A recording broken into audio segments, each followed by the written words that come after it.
इथंच आहे ना.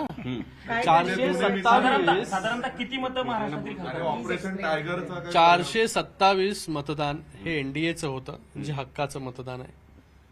318 मतं काँग्रेस इंडिया अलायन्सनी करून घेतले होते. त्याच्यात 427 मतं जिथे एनडीएची होती तिथे 452 मतं मिळाली आणि 15 मतं जी आहेत ती इनव्हॅलिड देखील झाली. त्या 15 मतातून 10 मतं ही एनडीएच्या कॅन्डिडेटची इनव्हॅलिड झाली. म्हणजे 427 आणि 452 म्हणजे 25 जास्त अधिक 10 म्हणजे 35 मतं अधिक जी आहे हे एनडीएच्या कॅन्डिडेटला मिळाली, आपण असं म्हणू शकतो. 35 मध्ये महाराष्ट्रातील किती आहे? महाराष्ट्रातले आता सगळीकडचे आहेत, महाराष्ट्राचे पण मॅक्झिमम लोक आहेत, त्याच्यामध्ये खासदार आहेत.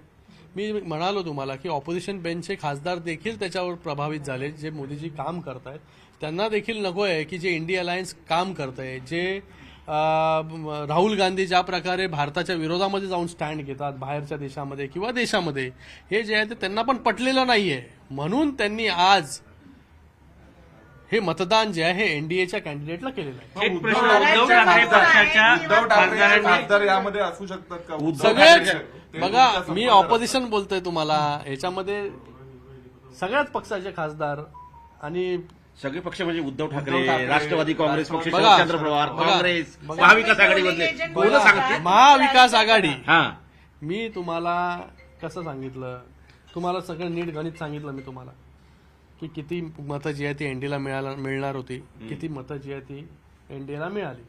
मी काल देखील सांगितलं होतं की एनडीएला जेवढी मतं मिळणार आहेत त्याच्यापेक्षा जास्त मतं ही एनडीएला मिळतील. आज 35 मतं जास्त म्हणजे 10 मतं इनव्हॅलिड बाजूला काढली तर 25 मतं जास्त जी आहेत ती बायफर्केट मिळालेली करा आहेत. ना, ते 25 मतं म्हणजे काय? आता बायफर्केट कसं करणार मी पण तुम्हाला? हे बघा, तुम्ही समजणे वाले को कारण महाराष्ट्रातील सगळ्या खासदारांची विरोधी पक्षातील तुम्ही संपर्कात होते म्हणून हा स्पेसिफिक तुम्हाला बघा, मला वाटतं आम्ही सगळ्यांच्या संपर्कात असतो. आमचे रिलेशन जे आहे सगळ्या खासदारांबरोबर चांगले आहेत आणि मला वाटतं चांगले जेव्हा आपण संबंध सगळ्यांशी ठेवतो, हे पक्षाच्या पुढे जाऊन हे सगळे त्या संबंध चांगल्या असतात. संबंधाचं फळ आहे म्हणायचं आणि आहे. चांगल्या संबंधाचा फळ जो आहे हा नक्कीच आपल्याला मिळत असतो. आणि मला वाटतं हा फळ जे आहे हे फळ एनडीएला मिळालेलं आहे, मोदीजींच्या नेतृत्वाला मिळालेलं आहे. म्हणून आज एवढा मोठा विजय जो आहे हा झालेला आहे. तुम्ही उद्धव ठाकरे पक्षांचं नाव घेत नाहीये, राष्ट्रवादीचं नाव घेत नाहीये, काँग्रेसचं नाव समजणे वाले को इशारा काफी आहे. मी एवढं विसरूत तुम्हाला सांगितलं की किती मतं मिळणार होती, कशी मतं मिळणार होती. महाराष्ट्रामधला माणूस भविष्यात म्हणून त्यांच्यासाठी उद्धव हा धोका ठाकरे समजा- गटाने तिथे गेलेत का? 100% 100% त्याचा पण प्रभाव तुम्ही नाव का असणार. घेत नाहीये? पण भविष्यात तुम्ही ज्यांचे नाव का घेत उरलेले नाहीये? आहेत, प्रश्न जे असा गुंतलेले आहे आहेत, तुम्ही नाव का घेत नाहीये? ही लिटमस टेस्ट म्हणायची का? हो. बिहार आणि स्थानिक स्वराज्य संस्था बघा, महाविकास आघाडीमध्ये काही अलबेल नाहीये हे याच्यावरून दिसून येतं आणि त्यांच्याच खासदारांना त्यांच्या नेतृत्वावरती भरोसा नाहीये.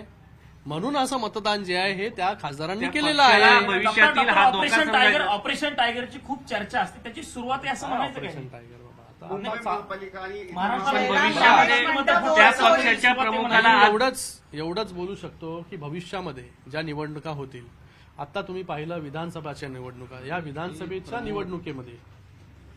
विधानसभेच्या निवडणुकीमध्ये ज्या प्रकारे महायुतीला यश मिळालं, तसंच यश स्थानिक स्वराज्य संस्था असतील, या स्थानिक स्वराज्य संस्थेच्या निवडणुकीमध्ये देखील महायुतीला यश जे आहे हे मोठ्या प्रमाणात मिळेल. काँग्रेस, जयराम रमेश वगैरे हे लोक ब्लेम करतात की वोट चोरी ह्याच्यात पण तर झाली त्यांना आहे. सगळीकडेच वोट चोरी दिसते. अरे त्यांच्याच खासदारांना त्यांच्यावरती भरोसा नाही, त्यांच्याच खासदारांना काय पकडून घेऊन गेले का मतदान करण्यासाठी की सीपी राधाकृष्णनना मतदान करा? अरे तुमच्या नेतृत्व त्यांना पटत नाहीये, तुमच्या लीडरचं नेतृत्व त्यांना मान्य नाहीये. इंडिया अलायन्सचं जो नेतृत्व करतोय राहुल गांधी, त्याचं नेतृत्व जे आहे या खासदारांना मान्य नाहीये.